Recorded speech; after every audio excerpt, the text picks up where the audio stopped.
that chaired last month. Madam President, I speak to you as the major party under this agenda item, one of the major parties. Madam President,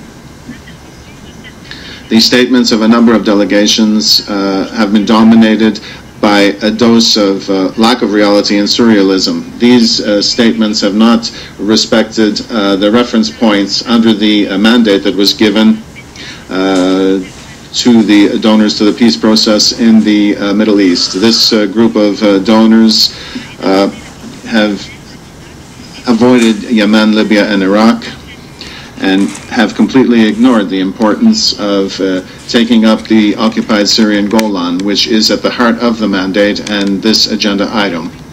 This is a mandate that is defined by the Secretary General, and I will say it in English. Will encompass previous functions and also be the focal for overall UN assistance to the Middle East peace process. The Special Coordinator's dual diplomatic and UN development assistance coordination functions will principally cover Jordan, Syria, Lebanon, and the Palestinian Authorities areas. انتهى الاقتباس. End of quote. And as part of the distortion of this point, of this item, and in trying to reduce pressure on Israel, colleagues, representatives of the U.S., the colleague departed from the rules of diplomacy and to transform her statement into a type of a communique to the press, aggressive against my country, full of mistakes and a lot of claims, doubtful claims, from the intelligence services of her country. Rather than focusing on the content of the item, in other words, to bring peace and to put an end to the Israeli occupation of the occupied Arab territories, to create a Palestinian state. I'd like to take this opportunity to remind my U.S. colleague the statements of the Vice President, Mr. Biden, who recently in a meeting with the students of one of the U.S. universities said that the problem of the U.S. in Syria is the allies in the region who are sponsoring terrorism in Syria. Madam President, the UN has an historic responsibility, legal and moral responsibility, to implement the relevant resolutions in order to settle this conflict, where an independent Palestinian state is created, fully sovereign on its national territory, under the 1947 resolution and 1949 resolution, which has determined the conditions for Israel's membership in the UN. These conditions are that Israel must honor the resolution that creates the Palestinian state and honor the 1948 resolution having to do with the return of Palestinian refugees to their land.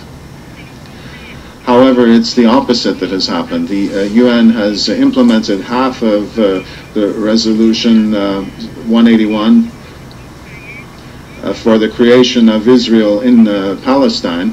The United Nations has forgot the return question 194, which has increased the injustice perpetrated against the Palestinian people, whose fate has become that of hostage of a ferocious racist occupation, unprecedented occupation in the history in modern history.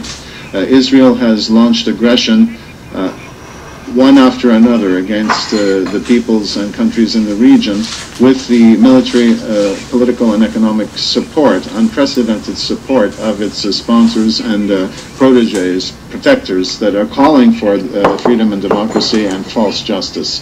The government of Israel, successive governments have committed crimes against humanity, war crimes, as we see in UN reports. There is no doubt that the settlement activities by Israel have always been a priority in the policies of all Israeli governments, even though these activities undermine peace, as everyone has recognized, including its sponsors, undermined any possibility of creating a geographically contiguous and viable Palestinian state and their right to self-determination. If we really want to eliminate the possibility of war and stop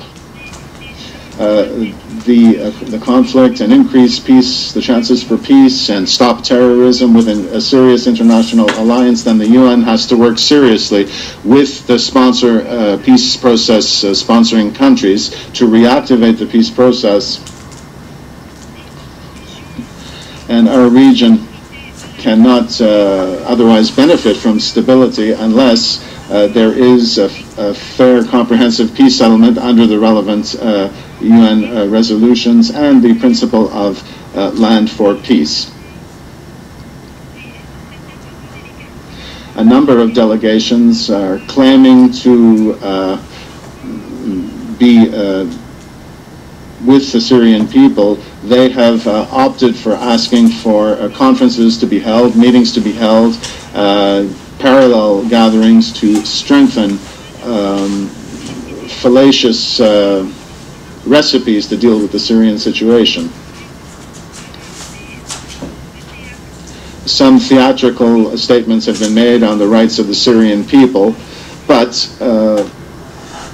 not a word about the end of Israeli occupation in the occupied Syrian Golan. This council has a resolution from 1981, as though the Golan were not part of Syria or part of the occupied Syrian territory, where annually a number of resolutions are adopted asking Israel to withdraw to the June 4th, 1967 border. What do these delegations think of humanitarian rights, and what do they think of the Israeli settlements in the Golan, of the suffering of the citizens, Syrian citizens there, who are withering under this occupation now for more than half a century? These people reject the oppression of Israel. They reject the stealing of Golan resources, but what about the natural gas in that area? What about the oil? What about the water? What about Syrian citizens who are being held in Israeli prisons, contrary to the Geneva Conventions? And we would note in this regard the people who suffered in Syria in the current crisis, and now we see a new chapter in the record violations, terrorists being brought into the Syrian Golan area. These terrorists have been given an opportunity to enjoy treatment in Israeli hospitals in a way that violates the separation agreement of 1974, and in a way that is imperiled the life of the UNDOF forces, and in a way that violates the 1948 agreements. This is truth brought to light by the SG in the report on UNDOF and mediators' reports, or media reports in Israel.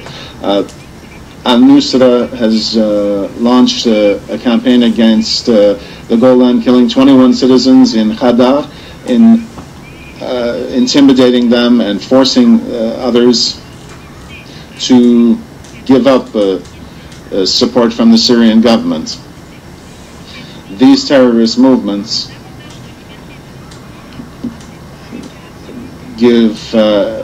have more freedom to maneuver, and must be stopped totally and without any delay.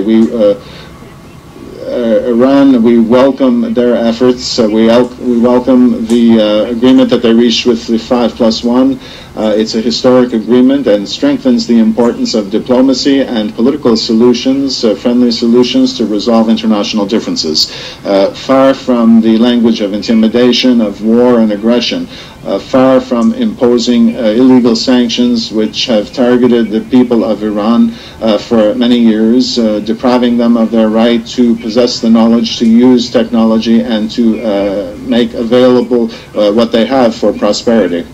We reiterate the inalienable right of states, parties of the NPT, especially Article 4, to acquire nuclear technology, to develop it, and to use it for peaceful purposes as a right. Thank you, Madam President. I thank the representative of the Syrian Arab Republic for his statement, and I now give the floor to the representative of Saudi Arabia.